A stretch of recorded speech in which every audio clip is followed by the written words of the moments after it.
Hello, people of YouTube. I'm Anna, aka Articulate Composed, and like most people in the United States, I went to public school. If you asked me when I was, say, 13, if I liked school, I probably would have said yes, because I like to learn, I like routine, and I was one of the smart kids. So most of my identity was tied up in being a good student. A decade later, and those things haven't really changed. I still like to learn, I'm still in school, I'm working towards a master's degree right now, and I like it a lot. However, if you asked me if I was happy with my public school experience, the answer would be a resounding fuck no. I've been out of high school for over half a decade now, and with each passing year, more of the indoctrination wears off and I get increasingly pissed off at how people are treated in the school system. Yes, I said indoctrination. Want me to explain? Well, today is your lucky day. I'm here to tell you why I hate the US public education system and why you should too.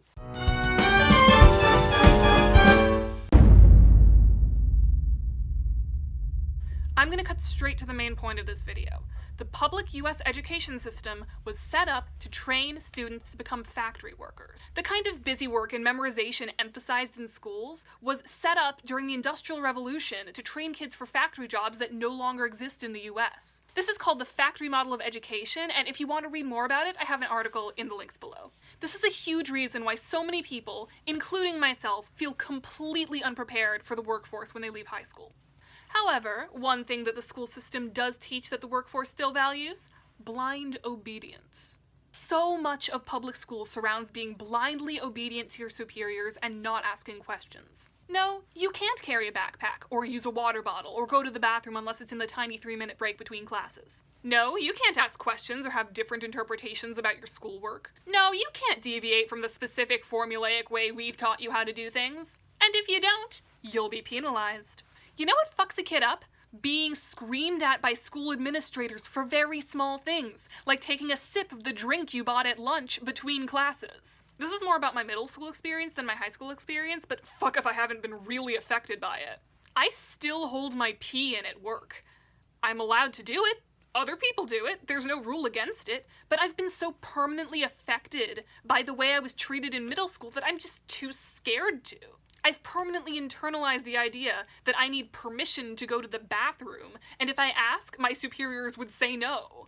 This kind of blind obedience and subordination is exactly what the school system is meant to foster. And it makes me so angry that my middle school trauma still affects me a decade later. I'm probably a more extreme case. Some students handle being yelled at better than others, but it's not a healthy environment for a developing kid. Grades suck. Nobody likes being graded. Yes, obviously this isn't a public school thing. Almost all types and levels of schools use grades. But they still suck, and I think we should abolish them. Oh, whoa, that's a little extreme, you say. Well, hear me out. I'm currently working towards an MFA in musical theater writing at NYU, and my department doesn't use grades. It's some of the best schooling I've ever had in my life. Everything is pass or fail, and if you do an assignment wrong, you aren't expected to just sort of take the F and move on to the next thing. No, you're asked to redo the assignment, and if you need help, you can get as much help from the professors as you need. Nobody's working just to check all the boxes you need to do to get an A, or even just to pass. Everyone just does the best work they can, and they get meaningful feedback and critique from the professors. But Anna, you say, you're in a highly specialized program with an astronomical tuition. Of course everyone's trying their hardest. You can't expect a 12-year-old to try hard in math unless there's some kind of stakes. Well, I do see where you're coming from.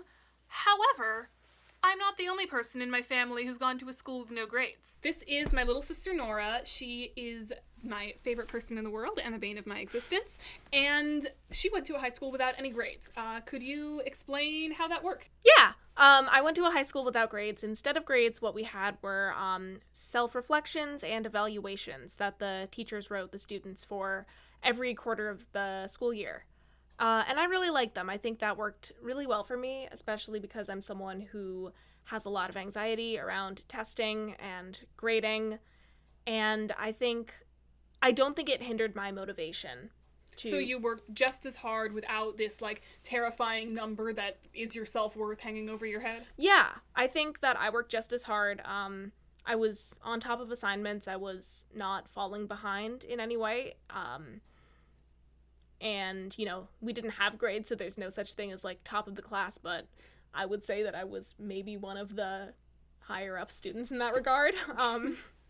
And Now that I'm in college, I think that since I'm getting grades again and I have like midterm grades and final grades and that number that I'm looking forward to at the end of the semester, I think that's almost putting more pressure on me now than I had in high school.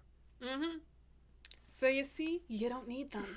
Nothing is stopping teachers from just giving comments on papers and assignments instead of numerical grades. A good public school teacher leaves comments in the first place, and that should be the important part of any assignment. Preteens and teenagers compare themselves to each other all the time. That is an inevitable fact. Kids will never not feel bad about themselves by comparing themselves to their peers. But wouldn't it be so much better if there was one less thing to compare about? I would tear myself up as a kid over getting A-minuses in classes that my friends got A-pluses in. Yes, I know, it is a negligible difference. Yes, I overreacted like a motherfucker, but when you're 12, the tiniest things feel like the whole world is falling apart, and I always felt like the dumbest of the smart kids. The way school puts emphasis on turning your self-worth into a number, another thing that prepares kids for capitalism, by the way, can really shape a kid's self-image in an irreversible way. Speaking about shaping kids' self-images, this one goes back to elementary school. You know how when you're a kid and you get separated into math and reading groups, and everyone knows which one is the smart kids group and which one's the dumb kids group? Yeah, that can fuck with a kid in the worst way. My little sister, who you just met, she's currently a sophomore in college, she's a writing major, and she's great at it. Her work is fantastic, her professors love her, and she's never been able to see herself as smart. When she was in elementary and middle school, she had untreated ADHD, and developed pretty bad test anxiety too. She knew when she was put in lower level groups, and it really hurt her. She is incredibly lucky that her parents had the resources to pay for an ADHD test to get her medication, and that they were able to encourage her and help her because they're both college professors with higher degrees. But let's say we came from a less privileged family. Let's say our parents worked exhausting minimum wage jobs and didn't have the money for testing, or the insurance for medication, or the energy and knowledge to help with homework. Kids in these situations internalize that they're not good at school, and they stop trying. The school won't do much of anything to help them because the public school system does not know how to handle different neurotypes. And the kid barely scrapes by, if at all. They never end up going to college, and they end up with an exhausting minimum wage job with no insurance as well. Of course, people without degrees really should be making a living wage and have full insurance coverage as well, but that's a topic for another video. The point of it all is, by kids knowing that they're being put in the dumb group at school, they're being set up to fail in the long run. On the flip side of things, you've got the gifted kids. The kids praised for their academic ability early in life. I was hyperlexic and really good at math. Not anymore. And my entire identity has been shaped around it.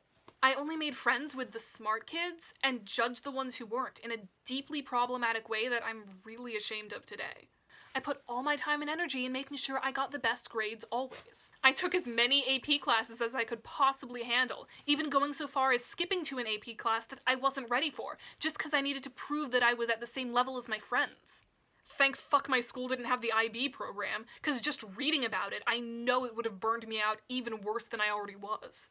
I put so much effort into high-level math and science classes that I will never use in my career as a musical theater composer, just to prove to everyone that, hey, look, I'm still the smart kid, I haven't changed.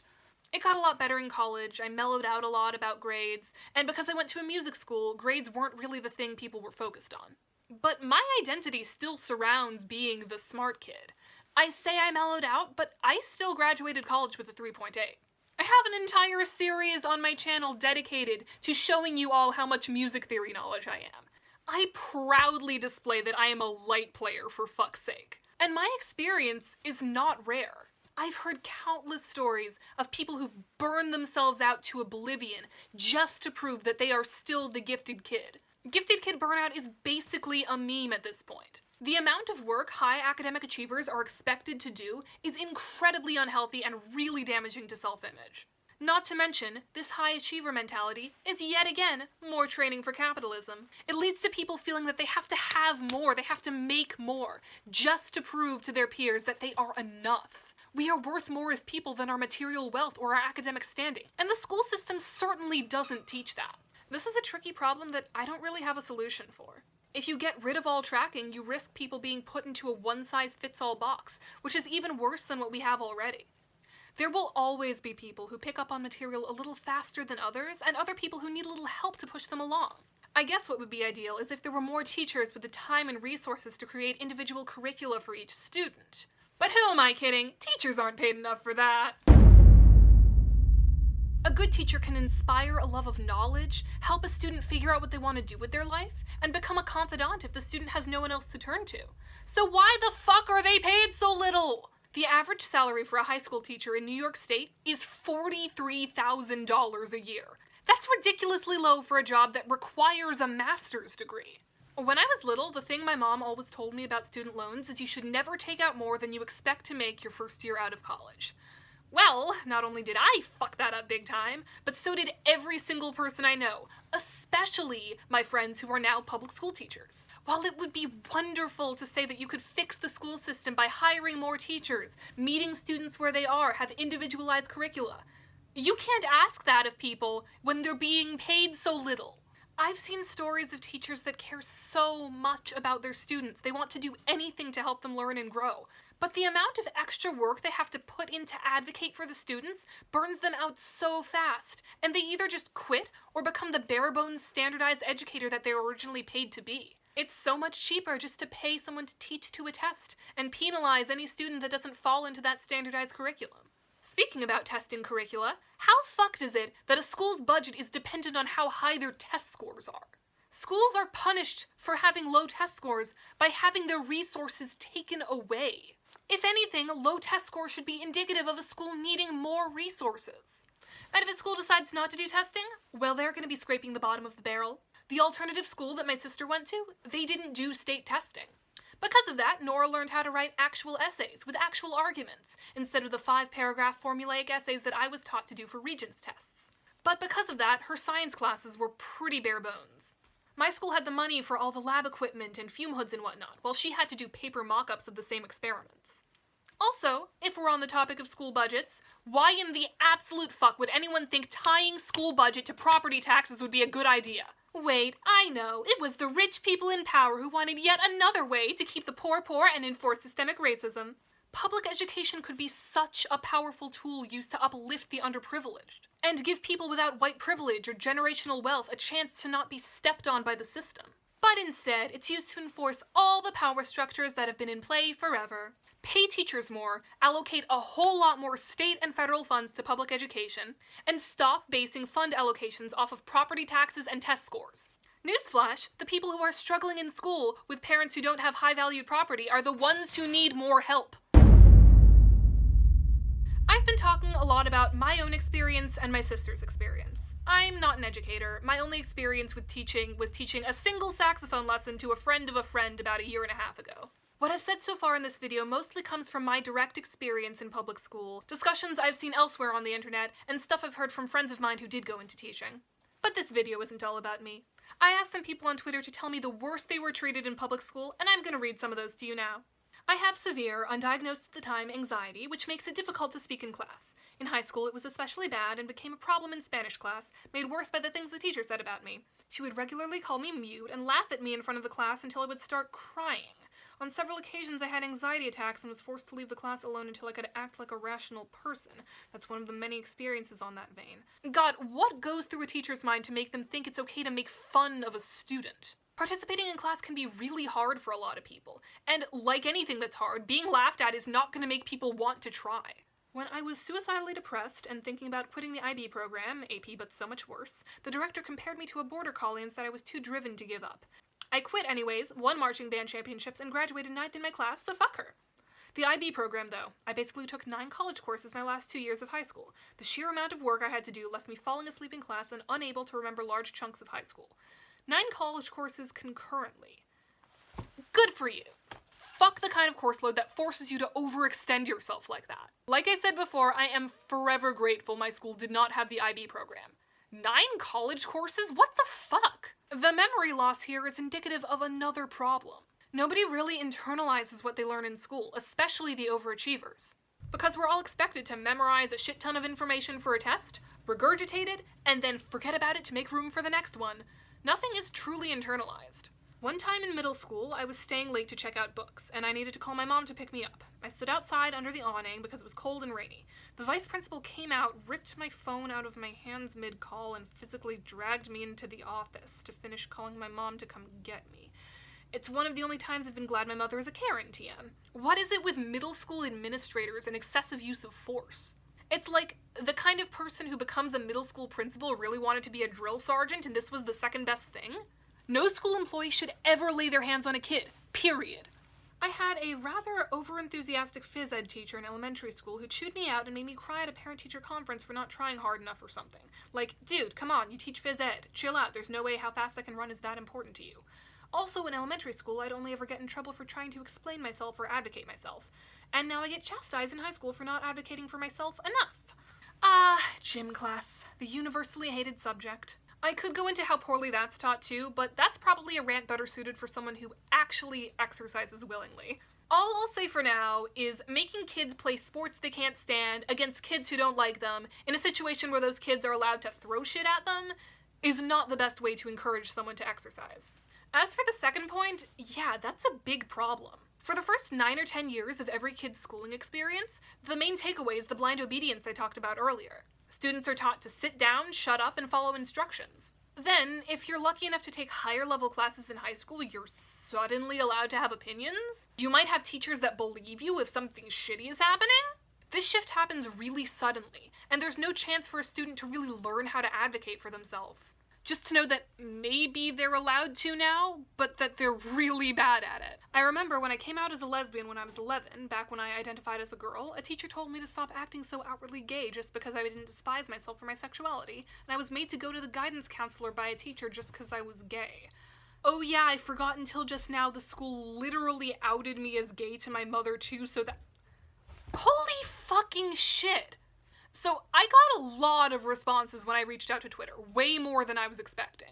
And a terrifying amount of them were people saying their school outed them to their parents. What? Do schools not know how dangerous that is? Do they not realize that outing a kid to their parents could cause them to get abused or become homeless? You do not out people! Kids used to punch me with pins in their fists like Wolverine, and I still have a few scars in my arms from it. And my teachers, even though they saw it, did nothing and blamed me for instating it. Most of the responses I got were actually about getting bullied by other kids, which isn't really the main argument of this video, but it does make one thing clear. Schools have absolutely no idea how to handle bullying. You've got stories of teachers blaming the victims for getting bullied. You've got stories of teachers telling kids, oh, they do that to everyone, when a kid comes to them to tell them that they're getting bullied. You've got teachers trying to make it better, but instead setting the kid up for public humiliation. Whatever schools are doing to prevent bullying, it's not working. I have no idea what could work, honestly. Except maybe the school paying closer attention to each of the students and approaching the bullies at their level to try and teach them compassion and understanding. Honestly, kids can be so mean. I don't know how to fix that beyond the teachers setting the best example they possibly can.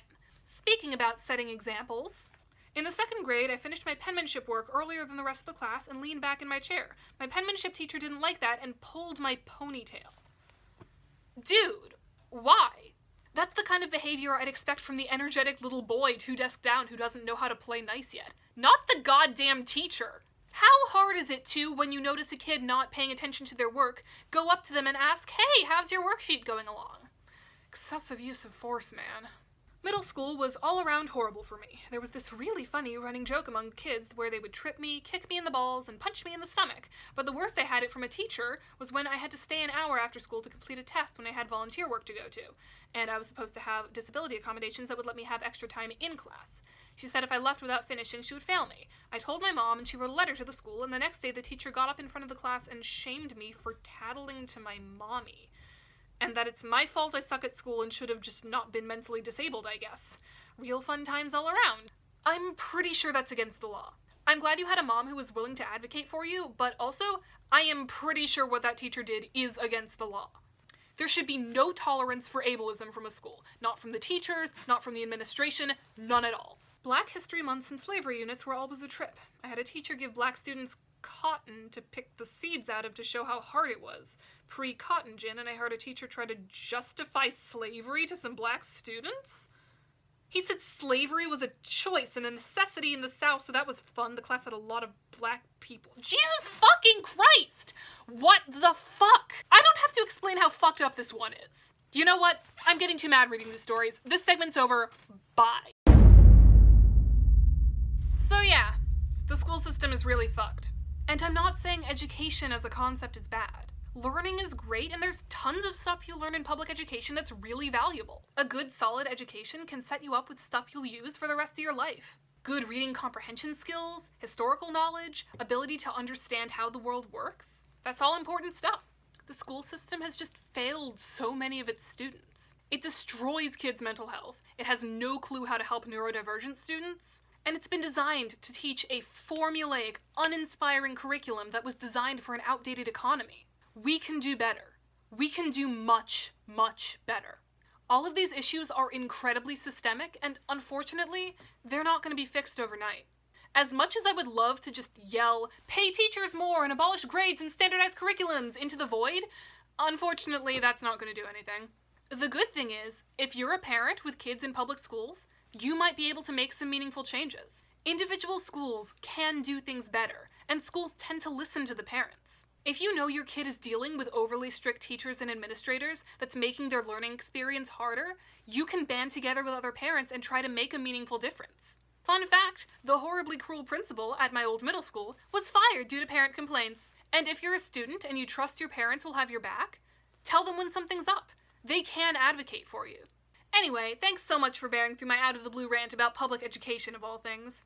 I know this is pretty weird for my fan-focused music and voice acting channel, but sometimes you get inspired and you just have the urge to pretend to be a left-tuber for a day. Huge thanks to my patrons, Jonaya Riley, Ryan Nelson, Stuck-at-Home Tome, Tara Noyes, Tev Linsey, Stinky, Rosalie Ross, and Jackie M. And make sure to check out my social media and Discord server in the links below.